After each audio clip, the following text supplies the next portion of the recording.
Hello everyone, welcome back to the Opportunities for Us channel. And once again, Anaya here. Thank you so much for staying with me. And feedback from the first video was that I didn't actually talk about, between the two scholarships, the UK and then for the UK scholarships, the Shipman and the Sheffield, and why I went with what and why. So today, quickly, we're going to dive into that. I have my notes here with me, and I'll be looking down at them, and I will talk about a bit about the Sheffield Scholarship. It's once again open, the Sheffield Africa Scholarship. So I think this is a good time for you to apply if you're looking to go into the international development space. They have several courses on that. Um, and also, there's also a scholarship called the alumni Scholarship, also at the University of Sheffield, that you can also apply for similar courses in international development. That will be sponsored as well. I know someone who got the Alanesta, and we'll try and get that person to do an interview with us to see how the process was like for them and the experience. But they were at the University of Leeds. But today's content is actually about how I made a decision between Sheffield and then Chevening. And so I'll just walk you through a bit of the process. So at Chevening, I got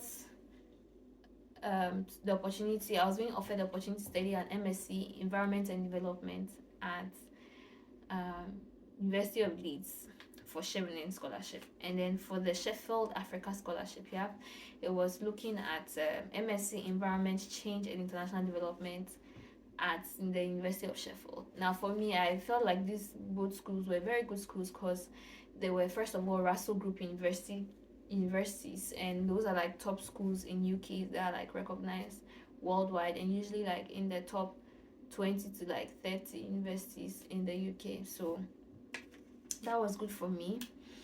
The reason why I chose these courses was because I wanted to move into like the international development development space, and I just looked specifically at these courses because there was a component.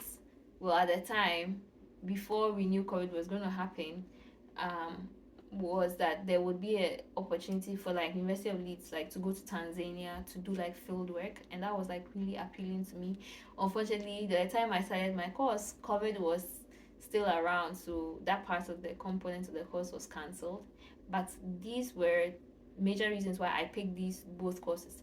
Sheffield, also this particular course, the environmental change and international development course, also has something very similar like that, where like the students could go to like I think Peru or a place in Asia, a country in Asia, to do some field work as well. So those components were built in as well. Also, that's because of COVID, that component was also paused as well. The second apart from the content, looking at everything, the second reason is I picked the University of Leeds, and also because also I was leaning towards more of that because of the Chevening scholarship. That would enable me to not just have access to scholarship at the University of Leeds. When I say scholarship, I mean like academic scholarship, taking around scholars, but also the network that comes with being a Chevening scholar is very amazing. I remember one time recently, I just texted in the former alumni WhatsApp group. I needed some work information on, I believe it was Albania. Yes, Albania. And there were scholars from Albania who were ready to help me out. So that's like how wide extensively the network is. So it's more prestigious. We have scholars who are like past presidents, current presidents, and like a whole lot of things. Yeah. For Sheffield, the Sheffield scholarship, it has like a small group of scholars, like 2 to 3 a year for that scholarship, the Sheffield Africa scholarship, which has its advantages. I mean, um, you get to have like a more focused group. If you are in that cohort with the people, you get to know everyone pretty well if you guys decide to hang out, with each other and have that intimacy. I mean, for Chevening scholarship, our year group, we were like over 1,000 scholars spread across different universities in the UK. And even all the scholars that were in my university, I never fully met all of them, every single one of them. we're close to 200. So it really is an interesting opportunity, and take whichever way you want to go. Then for me, another thing for me that was important was location, which didn't make much of a point, because Sheffield and Leeds are all in like the middle area of the UK. It's the Yorkshire region.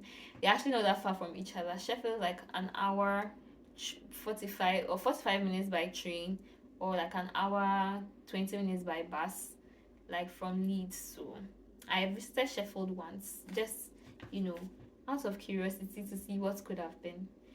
Um, then I was also thinking about after school opportunities, and I was researching and I kept seeing things that University of Leeds was doing for its students once they were finishing school, like the graduate body. I didn't see that much with Sheffield. Maybe it exists, but I didn't see much of that. So that also made me lean more towards that as well. And looking at like more support for scholars moving back. Yeah. And then there was also an issue that ultimately also pushed me to pick Chevening, University of Leeds, which was that I did get an offer first from University of Sheffield through the scholarship program. So I heard first from that before I heard later from Chevening. And then I was also interestingly placed on a wait list for Chevening. Maybe I'll do a different video on what to do if you are placed on wait list, and share all my experience about that. It's like a really good testimony. I'm a Christian, so I'm a believer. So I recall that for the Sheffield Africa Scholarship, there was an issue whereby once, I got into the scholarship and I was offered the scholarship letter. I'll put a screenshot of it here and all of that. There was an issue where, I they wanted to see my details, and then at the time I was actually wrapping up another master's in Ghana. So I did a master's scholarship, also on scholarship by the grace of God, with the World Bank sponsored program at RISC, KNUST RISC. So it stands for the Regional Center for Water and Environmental Studies. Yes, in Kumasi. So that was what I was doing, and the program officially ended in August that year, and they were like, oh, can I send in my transcripts, like my full transcripts? This was around July, and obviously I was going to graduate in November, and then I went to see the KNUST lecturers, and then they're like, oh yeah, sure, you can get your transcript, but it comes in August.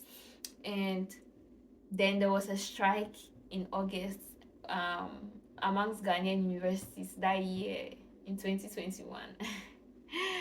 And it was, the government and the schools, the tertiary schools, going on about, I think work pay conditions, but basically staff wouldn't come to work to help you with your transcript processing, and it was very difficult even getting people to respond to my emails and all of that. So at that point I emailed University of Sheffield, and they were like, they can't do anything about the scholarship unless,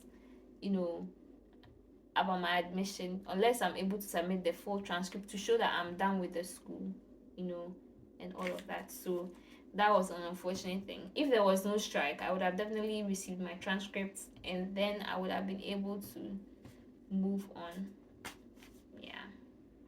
I didn't even need to have submitted my transcript for my master's. I decided to do, a bit of transparency and show them that, I was done and all of that. So the advantages of both, asking myself, or I've received questions that, oh, if you did a master's in tech, why did you go and do another master's outside the country?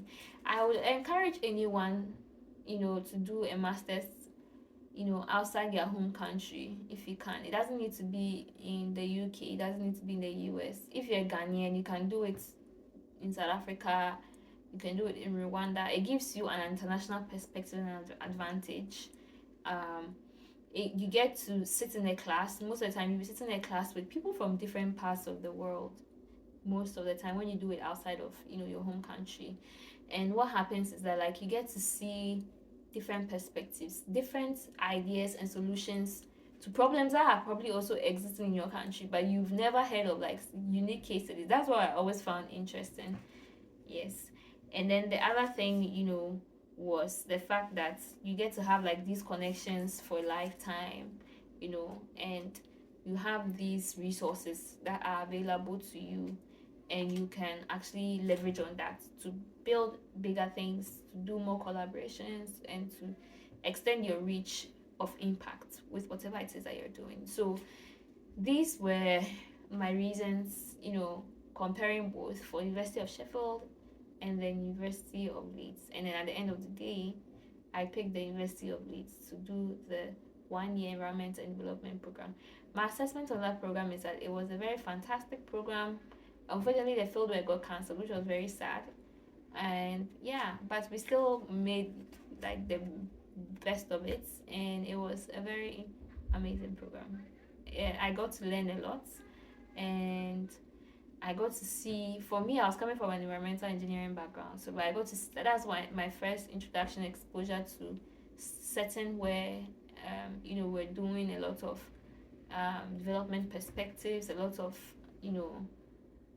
understanding of the practicalities of what is globalization and also localization, program management, program development, a lot of these things that um, it's a way for you to understand policy and integration of a lot of things. Even if you're a technical person, when it comes to some point you may need to do a lot of management as you go up the ranks. So I just really wanted to have that insight, but also really I was just transitioning into that development space because I was starting to see from my work experience in the technical field that a lot of the time as environmental engineers we were designing solutions that we weren't really understanding like the stakeholders, and then especially the clients or the humans I would say that we're designing for. So maybe like building a water pump in a community, we would just look at where geographically, our machines would tell us that okay, this is the place you're supposed to put the pump. But we wouldn't look at, if it's accessible. Maybe there's a road that prevents the people from actually, crossing. And then, some of these communities, there's the children that go for the water, the women, so they would be vulnerable to, road incidents, stuff like that.